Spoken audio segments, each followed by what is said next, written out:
Beleza, galera? Eu sou o Douglas Heraldo do blog Listas Literárias e esse é o vídeo com as 5 melhores leituras do mês de outubro de 2015.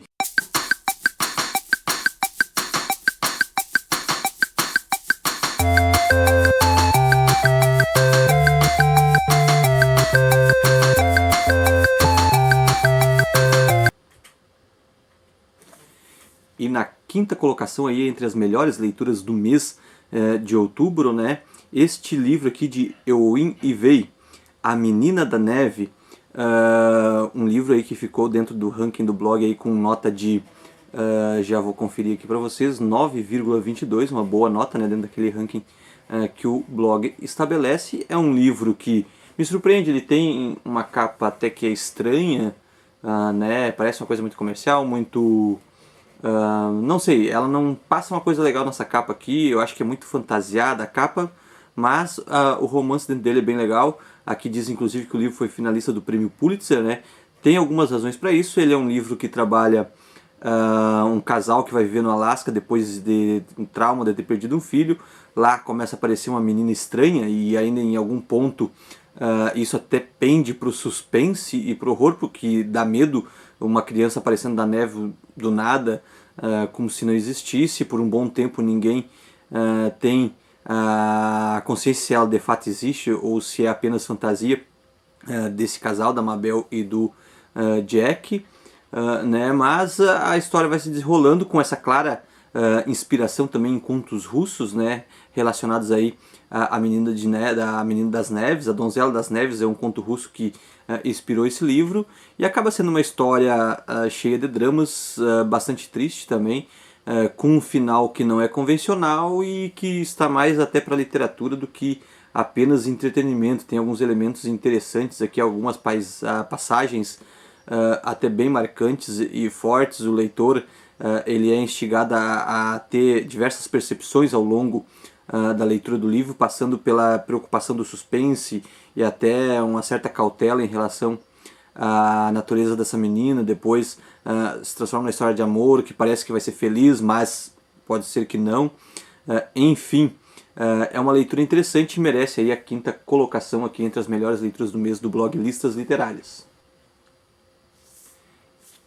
E na quarta colocação entre as melhores leituras do mês aí de outubro de 2015, esta bela publicação aqui da Diana Wynne Jones, que é O Vitral Encantado. E para quem gosta de fantasia, magia, dentro do nosso universo possível e real, é bastante interessante, né?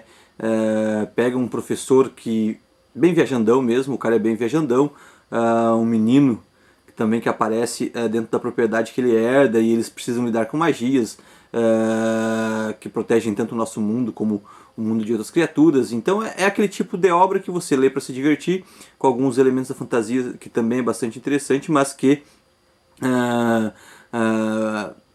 uma aventura, é uma bela aventura, porque encantos, personagens que cativam o leitor nesse sentido, né, vale a pena. E ela teve aí uma nota de 9,40 nas leituras do blog Listas Literárias e ficou bem bacana mesmo.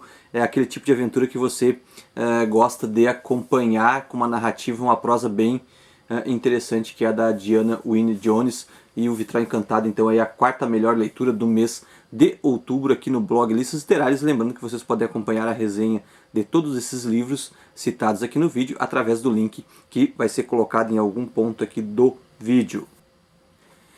Terceira melhor leitura aqui do blog Listas Literárias do mês de outubro, né? Não só de fantasia, não só de novidades, mas também é sempre bom ler os grandes clássicos da literatura, e é o caso do mês aí que eu aproveitei para ler essa edição, mais uma das minhas edições da minha coleção da Penguin Classics, né, que é o selo junto com a Companhia das Letras, com a publicação dos principais clássicos aí da literatura universal. Desse mês aqui eu acabei lendo Hamlet. Para quem conhece a história, né, não precisa se falar muita coisa, só gostaria de dizer que o livro, além de composto aí pela peça dramática, e é interessante para quem não conhece ainda Hamlet ou Shakespeare, a questão de muitas atualidades debatidas dentro da obra dele, né, talvez problemas aí que a nossa sociedade não tenha ainda solucionado, como a corrupção, as disputas, mais frases utilizadas muito próximas do nosso dia de hoje. É interessante e é uma leitura para não se ter medo de ler os clássicos. Além disso, como é tradicional nessa coleção aqui da Companhia das Letras com a Penguin, sempre tem mais material de informação, inclusive para quem gosta de curtir aí a questão das teorias literárias. Tem aqui inclusive um ensaio do T.S. Eliot, também tem tradução e introdução do Laurence Flores Pereira. Então, mais do que a própria peça, que o próprio drama aqui, há outros conteúdos dentro da publicação que também faz dela um material interessante para quem gosta de acompanhar aí a literatura, e não só os clássicos, mas o que os estudiosos do setor têm discutido e tratado sobre o assunto do respectivo livro de cada publicação que sai por este selo. Então aí na terceira colocação aí, Hamlet de Shakespeare nas melhores leituras de outubro de 2015 aqui do blog Listas Literárias.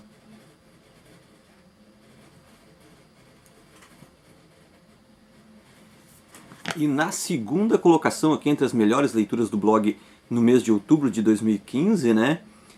Esse tijolão aqui que eu levei um pedaço de setembro, um pedaço de outubro para terminar a ler, mas é um documento histórico importante, interessante, inclusive pela época que o nosso mundo passa, a volta do totalitarismo, fundamentalismo, a baixa tolerância, né? E foi um momento interessante de ler esse compêndio aqui sobre a Segunda Guerra Mundial, que é do Anthony Beevor, que é um especialista no assunto, já publicou várias outras obras referente ao assunto, e aqui ele faz todo um trajeto aí dos conflitos que ocorreram durante a Segunda Guerra Mundial e que nos auxiliam também aí a compreender esse momento bastante tenso e bastante sombrio do nosso mundo, e que até hoje marca aí a sociedade ao redor do globo terrestre.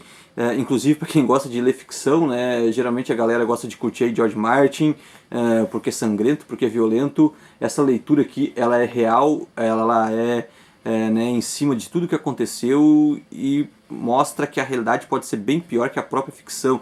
Então é interessante como documento, como alerta, e sem contar que você vai passar aí um bom tempo lendo essa obra e se inteirando aí sobre os principais momentos e movimentos aí da Segunda Guerra Mundial, e até porque eu sou muito interessado no assunto e o livro também é muito bem escrito, a forma que o Beevor trabalha a narrativa dele mesmo dentro de uma publicação, né, histórica, ela cria esse interesse e valeu bastante a pena aí a leitura. E primeira colocação aqui no blog Listas Literárias com 9,83 de média dentro das avaliações aqui do blog, das leituras feitas por mim. Te Vendo um Cachorro, de Juan Pablo Villa-Lobos, né, escritor mexicano que também aí escreveu de bastante sucesso aqui no Brasil, que foi Festa no Covil. E esse livro aqui, ele é muito interessante, porque ele é um livro da farsa, da ironia, é um livro de personagens que não abandonam o leitor. Isso é uma verdade bem característica desse livro, pois as personagens ficam conosco na obra. Nós temos o Theo, que é um senhor de idade, que os outros velhinhos do prédio suspeitam que ele está escrevendo um livro do qual ele se declara inocente, e aí tem uma brincadeira no final do livro que faz de todo romance uma peça cíclica, né? Mas o mais interessante é justamente que o livro aborda um pouco essa questão da farsa, né? Porque ele próprio pode ser uma farsa, a própria negativa do protagonista em negar a escritura do seu romance pode ser considerada uma farsa. As personagens são um pouco formadas pela farsa, como a questão de um militante de esquerda, mas muito fajuto, o próprio Theo com a sua negativa desse escritor, a própria negativa de se tratar de um romance, mas dentro da sua estrutura trabalhar a questão da estética, as próprias notas de literatura, que são as partes que confeccionam um livro, e tudo isso faz, por exemplo, da questão do cachorro, porque a personagem principal era um taqueiro, já que vai resgatando as suas memórias, né, e adivinha qual é a carne dos tacos, né, inclusive com a ironia de que a qualidade dos tacos mexicanos pioraram bastante depois que se proibiu utilizar a carne de cachorro na sua composição. mas ele é um romance bem interessante, um romance contemporâneo que vale a pena a leitura.